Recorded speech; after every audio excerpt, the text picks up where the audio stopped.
Ganito na ba talaga ang mga Marvel Legends ngayon? 2022 nga pala ito na-release pero tingnan nyo, nahatak ko pati yung leeg. Eh hindi ko naman siya pinilit tanggalin eh. Yung ulo lang naman yung tinatanggal ko. Susubukan ko siyang ikabit ngayon. Sana maibalik ko na maayos. Medyo mahirap. Hindi ko naman siya ininitan or ginamitan ng cut blower eh. Pero ito sana makabit ko. Ayun, nakabit ko nga. Pero siguro mainit lang talaga sa bahay namin. Pero naka-aircon naman kami. Nakapagtaka lang kasi natanggal siya. Tanggal yung leeg. Eh, ulo lang naman yung tinatanggal dito. Hindi siya dapat natatanggal.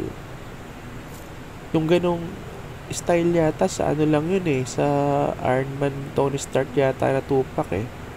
Yung tanggal pati leeg eh. Thank you for watching.